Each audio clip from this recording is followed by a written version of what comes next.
raised by stakeholders during the public participation, and we have been able to engage on all those and agreed with the executive under the able leadership of His Excellency the President. I will now invite our chair, the very able chair of our Finance and National Planning Committee, the member for Molo constituency in Nakuru County, the Honorable Kuria Kimani, to take us through the brief of what has been agreed on the changes proposed. Thank you. Thank you very much, Leader of Majority, Your Excellency President, and all Kenyans watching us this morning. When we started the Public Participation in Finance Bill of 2024, we did make a promise that that public participation would not be an exercise in futility. We have listened to the view of Kenyans, and we are all in agreement that there are two things that we must do. One of them is that we need to protect Kenyans from increased cost of living, and therefore the proposed 16% VAT on bread has been dropped. To support, again, on reducing the cost of living, we are doing something about vegetable oil so that we do not make it expensive for Kenyans. Transfer of mobile services is a key concern to many Kenyans, and therefore, again, we have proposed that we do not have any increase on taxation or mobile phone transfer.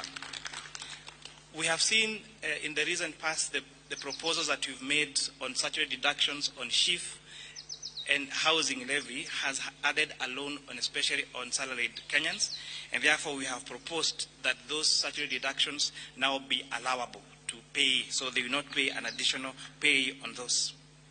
We all agree that environment conservation is a key concern. The fact that you've had a drought and a few months of floods and our drainage clogs, we have agreed that we need to make a good decision about how to protect our environment. And that is what the wisdom on the introduction of eco-levy. However, imposing this on locally manufactured goods would again increase the cost of those locally manufactured goods in the country and stand a risk of making them not competitive in the East African market and globally. Therefore, this eco-levy will only be chargeable to imported finished products. And therefore, all locally manufactured items, and especially including diapers and sanitary towels, will not be subject to eco-levy. We must make sure that we become a manufacturing country and not a trading country. And therefore, the imposition of this only on imported finished products makes our locally manufactured products more marketable to the, not just reducing the price, but also making them affordable to even export. On the VAT threshold, we have proposed in our amended report to increase that VAT threshold from 5 million shillings to 8 million shillings.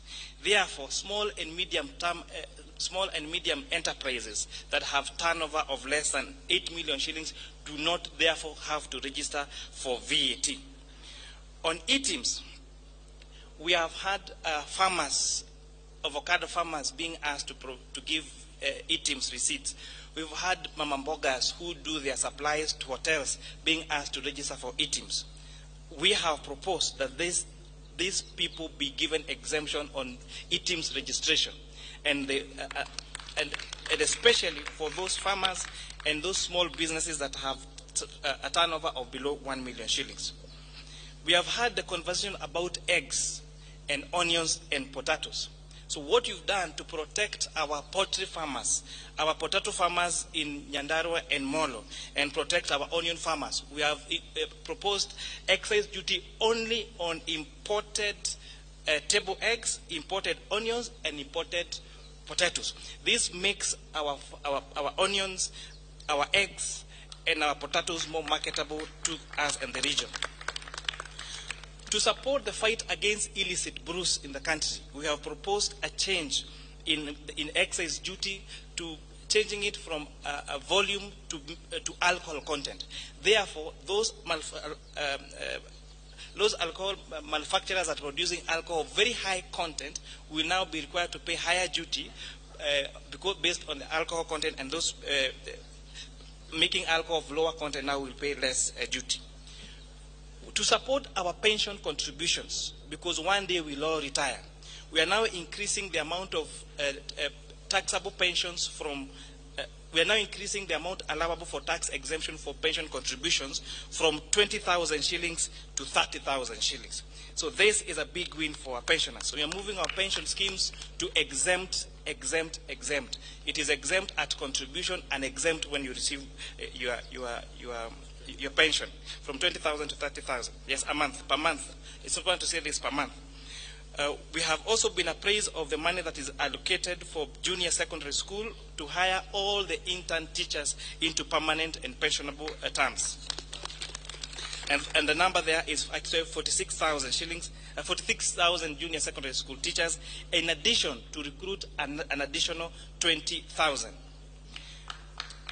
Your Excellency, we are very happy that the proposals that were brought to the National Assembly and the ones that we are proposing to the House are two amended documents. Because, again, I repeat, the exercise we did on public participation was not an exercise in futility. On motor vehicle tax, inasmuch as we agreed that there is need to have money allocated to maintain our roads, and those people that are using our road more and causing tear and wear on our roads should contribute more towards fixing those roads, we have agreed that the motor vehicle tax cannot be amended through an income tax act, and also pegging it on insurance would cripple the insurance business and make it very difficult, especially for those Kenyans who take third-party insurance, and therefore that proposal has been dropped. Oh yes, sugar transportation.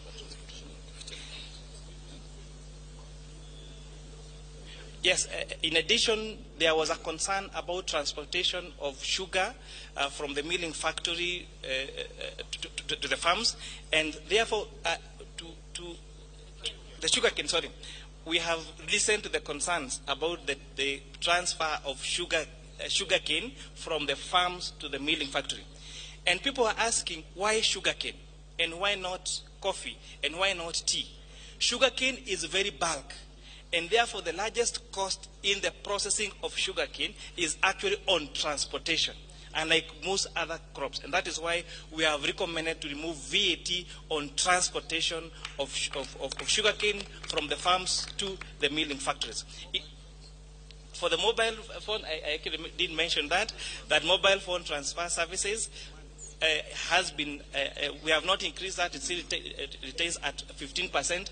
The concern about foreign exchange transactions, the concern about transfer in banks, that the status quo remain, no additional taxes have been increased on that particular segment. Thank you, Chairman Kuria. Members of the press, I think as you have heard from the changes that have been made to the proposals in the finance bill, which will be tabled this afternoon in the National Assembly, I think it's important to mention to members of the public, including the public-spirited Kenyans who had intended to occupy Parliament, that there is absolutely no debate today. It's just the tabling of the report. Debate shall begin tomorrow morning, the whole of tomorrow, and continues to Thursday, and will allow time over the weekend for possible amendments from other members of Parliament. You may have realized from the amendments that we have done, there are a number of things that we intend to achieve. Besides the raising of revenue, is also one to ensure that Kenyans have more disposable income. You will notice from the changes that will be proposed by the chair in the report that you table this afternoon, we are devoting more money back into people's pockets, especially the employed Kenyans who have been contributing to the housing levy. The housing levy has been proposed together with the Social Health Insurance Fund, the National Social Security Fund, and now the housing levy to be tax deductible. And that will ensure that what will be subjected to pay as you earn will be an amount less than what was there before. And therefore, more disposable income will be going to many employed Kenyans. The second thing that we intend to do is to encourage savings and investments in our country through the proposals that the chair has stipulated in terms of pensions, the allowable deductions that have been increased for pensions contributions. There's also an allowable deduction on post-retirement medical schemes to ensure that people start saving for their post-retirement, and those post-retirement savings or contributions into a medical scheme to cater for your medical care after retirement will be tax deductible and therefore tax free. The other policy proposal in this finance bill is the protection of our local manufacturing industries and our farmers. We as a country have made huge investments with our farming communities, and therefore we are intentional on protecting those farmers. That is why you hear the proposals to levy excise duty on imported potatoes, imported table eggs and onions, and also the imposition of eco tax or eco levy on imported finished products. And I think, as the chair has emphasized, it is imported finished products, because when the chair and the finance committee listened to stakeholders, especially the Kenya Association of Manufacturers, a very good case was made for protection of the local manufacturing industry. Therefore, to protect our local manufacturing industry and create jobs within our economy, we are therefore levying those levies on imported finished products, right from the borders, the motorcycles, to sanitary towels that are imported, and diapers and all that. Therefore, I think we will close it at that, unless, Your Excellency, you have something more to add. Okay. On the transport side, on borders, there has been a concern about introduction of excess duty on motorcycles. Again, the decision that we made last year to incentivize local assembly of motorcycles have seen a lot of institutions set up local assembly of motorcycles here in Kenya. There is no reason why we must import a complete finished motorcycle from China. So we are putting excess duty on the one that is imported, but the ones that are made here locally, those are exempted. And it's also important to mention, to protect the vulnerable and those people at the bottom of the pyramid, the eco levy on tires has been exempted on motorcycles, on bicycles, and on wheelchairs, so that those people doing that business around the border sector will not, and even wheelbarrows, so that we don't increase. So there is no worry, there is not going to be increase in the price of wheelbarrow or motorcycles or tuk-tuks or bicycles. Thank you very much. Or mkokoteni. Asanteni, there is lunch. Karibuni lunch.